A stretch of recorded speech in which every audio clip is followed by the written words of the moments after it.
बोलिए प्रेम से श्री सद्गुरु महाराज की जय। श्री सद्गुरु महाराज की जय। श्री सद्गुरु महाराज की जय। संत सद्गुरु महर्षि में ही परमहंस जी महाराज द्वारा रचित सत्संग योग भाग 4 से पाठ। पैरा 81। परम प्रभु सर्वेश्वर को पाने की विद्या के अतिरिक्त जितनी विद्याएं हैं उन सब से उतना लाभ नहीं जितना कि परम प्रभु के मिलने से। परम प्रभु से मिलने की शिक्षा की थोड़ी सी बात के तुल्य लाभदायक दूसरी शिक्षाओं की अनेक बातें लाभदायक नहीं हो सकती हैं। दुनिया में कितनी तरह की विद्याएं हैं। खेल की विद्या है, विज्ञान की विद्या है, तरह तरह की विद्याएं हैं। पाक शास्त्र है, संगीत शास्त्र है, नृत्य शास्त्र है। लेकिन कहते हैं गुरु महाराज कि सबसे उत्तम जितनी भी विद्याएं हैं उस सब में सबसे उत्तम विद्या क्या है तो परम प्रभु सर्वेश्वर को पाने की विद्या। यहाँ तो गुरु महाराज विद्या कह रहे हैं, कहीं कहीं तो बाकी सब विद्याओं को अविद्या कहा गया है। विद्या की श्रेणी में ही नहीं रखते। विद्या सिर्फ एक जो परमार्थ करते हैं हम लोग, ईश्वर की प्राप्ति के या मोक्ष प्राप्ति की जो चेष्टा करते हैं, उसका जो ज्ञान है उसी को विद्या की श्रेणी में रखते हैं। बाकी सब अविद्या कहलाती है। इस मार्ग को श्रेय कहते हैं, मोक्ष के मार्ग पर या ईश्वर को पाने के मार्ग को, और दूसरों को प्रेय कहते हैं जो संसार की ओर प्रेरित करता है। तो गुरु महाराज कहते हैं कि परम प्रभु सर्वेश्वर को पाने की विद्या के अतिरिक्त जितनी भी विद्याएं हैं उनसे इतना लाभ नहीं मिल सकता जितना कि परम प्रभु के मिलने से। परम प्रभु से मिलने की शिक्षा की थोड़ी सी बात के तुल्य लाभदायक, थोड़ी सी भी बात जहाँ उनको पाने की हो रही हो उसके बराबर में लाभदायक दूसरी शिक्षाओं की अनेक बातें भी उतनी लाभदायक नहीं हो सकती हैं जितनी कि उसकी थोड़ी सी विद्या हो सकती है, बात चर्चा हो सकती है। इसलिए इस विद्या के सिखलाने वाले गुरु से बढ़कर उपकारी दूसरे कोई गुरु नहीं हो सकते। और जितना भी ज्ञान, जितने प्रकार के ज्ञान देने वाले संसार में गुरु हैं उनमें से कोई भी हमारा इतना बड़ा उपकार नहीं कर सकते जितना परमात्मा की प्राप्ति की विद्या सिखलाने वाले गुरु कर सकते हैं। इसलिए इस विद्या के, क्योंकि इससे बाकी विद्याओं से क्लेश हमारा जाता नहीं है। बाकी कोई विद्या कितना भी सीख लो, कोई किसी भी क्षेत्र में, उससे हमारा दुख हमेशा के लिए खत्म होता है क्या? उससे हमारी लालसाएं, इच्छाएं मरती हैं क्या? तृष्णा जाती है क्या? मानसिक रोग जाते हैं क्या? एक यही ऐसी शिक्षा है, विद्या है, जिससे तमाम तरह के इस दुखों का हमेशा के लिए अंत हो जाता है। इसलिए कहते हैं कि इनके समान उपकारी और कोई गुरु नहीं हो सकते। इसलिए इस विद्या के सिखलाने वाले गुरु से बढ़कर उपकारी दूसरे कोई गुरु नहीं हो सकते, और इसीलिए किसी दूसरे गुरु का दर्जा इनके दर्जे के तुल्य नहीं हो सकता है। केवल आदि भौतिक विद्या के प्रकांड से भी प्रकांड व अत्यंत धुरंधर विद्वान के अंतर के आवरण टूट गए हों यह कोई आवश्यक बात नहीं। कितने भी विद्वान हो दूसरी विद्याओं के, लेकिन उनके अंदर के आवरण, ग्रंथियां छूटी, माया का बंधन हल्का हुआ, ढीला हुआ नहीं। जरूरी नहीं, हो सकता है कि हो भी, क्योंकि अध्यात्म विद्या के भी ऐसे लोग जानकार होते हैं जो आदि भौतिक विद्याओं के भी विद्वान होते हैं। लेकिन सिर्फ आदि भौतिक विद्या के विद्वान हो तो आवश्यक नहीं है कि उनके अंतर के आवरण टूट गए हों।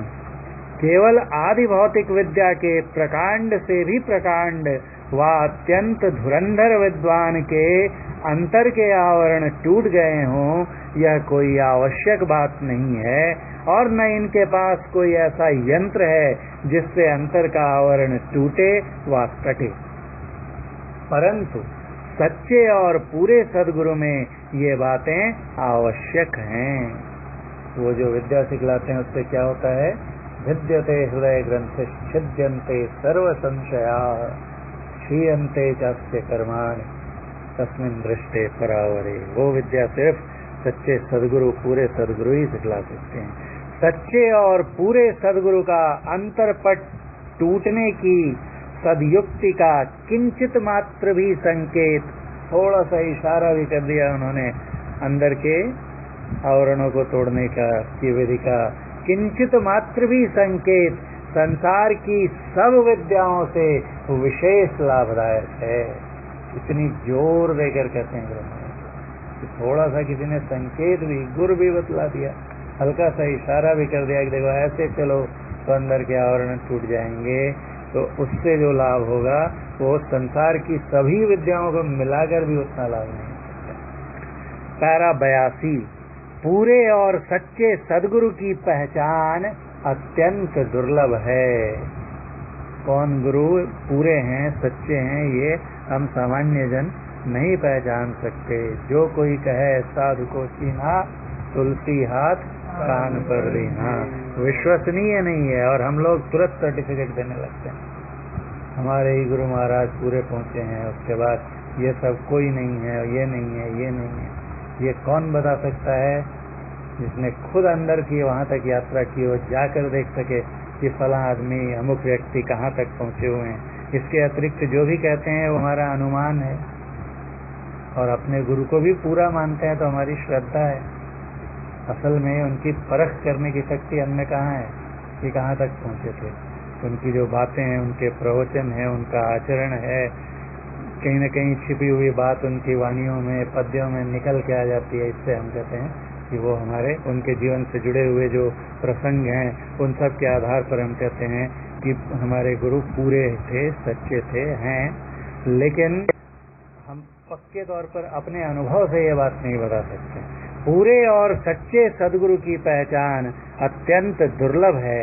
फिर भी जो शुद्धाचरण रखते हैं, जो नित्य नियमित रूप से नादानुसंधान का अभ्यास करते हैं और जो संतमत को अच्छी तरह समझा सकते हैं, आचरण पर बहुत बल है। आचरण शुद्ध होना चाहिए और खुद अभ्यासी होने चाहिए, क्रियावान होने चाहिए। गुरु खुद नादानुसंधान का नियमित रूप से, नित्य, रोज करें और नियम बांध कर करें। नित्य मतलब हर दिन, और नियमित मतलब नियम बांध के, जैसे त्रयकाल संध्या तो करते हूँ, और आचरण शुद्ध हो और संतमत को उन्होंने खुद समझा हो और दूसरों को समझा सकते हैं। फिर भी जो शुद्धाचरण रखते हैं, जो नित्य नियमित रूप से नादानुसंधान का अभ्यास करते हैं और जो संतमत को अच्छी तरह समझा सकते हैं, उनमें श्रद्धा रखनी और उनको गुरु धारण करना अनुचित नहीं। तो हम जो करेंगे तब क्या करेंगे? पहले उनका कुछ समय तक संग करना चाहिए, देखना चाहिए कि उनकी कथनी और करनी में सामंजस्य है कि नहीं है, जैसा कहते हैं वैसा करते हैं कि नहीं, खुद ध्यान करते हैं कि नहीं, सदाचारी हैं कि नहीं। ये सब अगर गुण दिखते हैं तो उनको गुरु धारण करने में, उनमें श्रद्धा करने में कुछ गलत बात नहीं है। लेकिन आगे कहते हैं, दूसरे गुण कितने भी अधिक हों, बहुत विद्वान हों, बहुत सुंदर हों, बहुत धारा प्रवाह बोलते हों और कलाओं के जानकार हों, दूसरे गुण कितने भी अधिक हों, परंतु यदि आचरण में शुद्धता नहीं पाई जाए तो वह गुरु मानने योग्य नहीं। और किन्हीं को मान भी लिया, दिखा आचरण शुद्ध है, सब कुछ गुरु मान लिया, और बाद में पता चले कि नहीं यहाँ तो गड़बड़ है, तब क्या करना चाहिए? कहते हैं, यदि ऐसे को पहले गुरु माना भी हो तो उसका दुराचरण जान लेने पर पता चल जाए कि नहीं ये सदाचारी नहीं है, उसका दुराचरण जान लेने पर उससे अलग रहना ही अच्छा है। उसकी जानकारी अच्छी होने पर भी, पूरा संतमत का अच्छे से ज्ञान है, सब कुछ है, लेकिन आचरण में कमजोर हैं, गिरे हुए हैं, संयम नहीं है, उसकी जानकारी अच्छी होने पर भी आचरणहीनता के कारण उसका संग करना योग्य नहीं। और गुणों की अपेक्षा गुरु के आचरण का प्रभाव शिष्यों पर अधिक पड़ता है। ये ऐसा क्षेत्र है जहाँ की गुरु के बाकी गुणों की अपेक्षा उनमें शुद्ध या सदाचार है कि नहीं, आचरण का, चरित्र का प्रभाव बहुत अधिक पड़ता है। बाकी विद्याओं में ये बात लागू नहीं होती। कोई फिजिक्स के, मैथ्स के, स्पोर्ट्स के टीचर हैं, बहुत अच्छा अपने विषय के जानकार हैं और निजी चरित्र उनका गड़बड़ है तो कोई फर्क नहीं पड़ता है। क्लास में आए, उन्होंने पढ़ाया, उस विषय का ज्ञान दिया, हमने सीख लिया, हमें ज्ञान हो गया, उनके व्यक्तिगत चरित्र से क्या करना है। लेकिन अध्यात्म का क्षेत्र जो है, यहाँ पर उनका बाकी ज्ञान कितना भी हो, अगर चरित्र नहीं है उनमें तो फिर वो गुरु धारण करने योग्य नहीं। क्यों? क्योंकि जो आचरण से गिरा हुआ रहेगा वो साधना के पथ पर प्रगति नहीं कर सकता, और साधना के पथ पर जो स्वयं नहीं बढ़े हुए हों हम तो क्या बढ़ाएंगे। इसलिए जो आचरणहीन है उनको गुरु करना बिल्कुल अयुक्त है, क्योंकि उनसे हमें सहायता नहीं मिल सकती है। अध्यात्म ही एक ऐसा क्षेत्र है। और गुणों के सहित बाकी सब गुणों ठीक है, उसके साथ साथ शुद्धाचरण का गुरु में रहना ही उसकी गरुता है तथा गुरुता है। गरुता मतलब भार है, वजन है, और गुरुता मतलब महानता है। नहीं तो वह गोरु है। गोरु मतलब गाय बैल है। क्या शुद्धाचरण और क्या गुरु होने योग्य दूसरे दूसरे गुण, किसी में भी कमी होने से वह झूठा गुरु है। गुरु के लिए जो भी अपेक्षित गुण है उनमें से कुछ में भी अगर वो हीन है, दुर्बल है, कमजोर है तो सच्चा गुरु नहीं है। वो क्या है? झूठा गुरु है। गुरु से ज्ञान जो लीजिए, शीश दीजिए दान। गुरु से अगर ज्ञान लेना चाहते हैं तो शीश दान दे दीजिए। शीश दान दीजिए मतलब अहंकार को त्याग दीजिए, अहंकार का जो है सरेंडर कर दीजिए, दान दे दीजिए। बहुतक नहीं तो अहंकार के साथ जाएंगे, मान रख के जाएंगे तो क्या होगा? बहुतक भोंदू बही गए, राखी जीव अभिमान। अंदर में अपना अभिमान लेकर गुरु से सीखने जाएंगे तो बह जाएंगे कहाँ? भवसागर की प्रबल धारा में। तन मन ताको दीजिए। अपना तन और मन किसको समर्पित कीजिए? जाके विषया नाही, जिसको विषय नहीं है, अर्थात जिसका मन विषयों की तरफ आसक्त नहीं है, रत नहीं है। आपा सब ही डारी के, अपना सब कुछ डाल के, सब कुछ समर्पण करके, और राखे साहब माही। कहाँ रखता है अपने को? तो मालिक में हमेशा रमाए रहता है। ऐसे को अपना तन मन समर्पित कीजिए, यानी उसकी शरण, उनकी शरण में जाइए। और पता चल जाए कि गुरु झूठा है, कहीं गड़बड़ है, तो कहते हैं कबीर साहब, झूठे गुरु के पक्ष को तजत न कीजिए बार बार, मतलब देर, विलंब। उनको छोड़ने में पता चल गया झूठा है तो छोड़ने में देर मत कीजिए। क्यों? तो द्वार न पावे शब्द का, उसमें उन्होंने खुद शब्द का द्वार पाया नहीं है तो क्या करेगा? हमको कहाँ ले जाएंगे? भटका है, हमको भी नहीं मिलेगा शब्द का द्वार। द्वार न पावे शब्द का, भटका है बारंबार। कबीर साहब, पूरे और सच्चे सदगुरु को गुरु धारण करने का फल तो अपार है ही, परंतु ऐसे गुरु का मिलना अति दुर्लभ है। ज्ञानवान, शुद्धाचारी तथा सुरत शब्द के अभ्यासी, सुरत शब्द मतलब नादानुसंधान, शब्द साधना, सुरत शब्द के अभ्यासी पुरुष को गुरु धारण करने से शिष्य उस गुरु के संग से धीरे धीरे गुरु के गुणों को लाभ करे, प्राप्त करे, यह संभव है। क्योंकि संग से रंग लगता है, और शिष्य के लिए वैसे गुरु की शुभकामना भी शिष्य को कुछ न कुछ लाभ अवश्य पहुंचाएगी।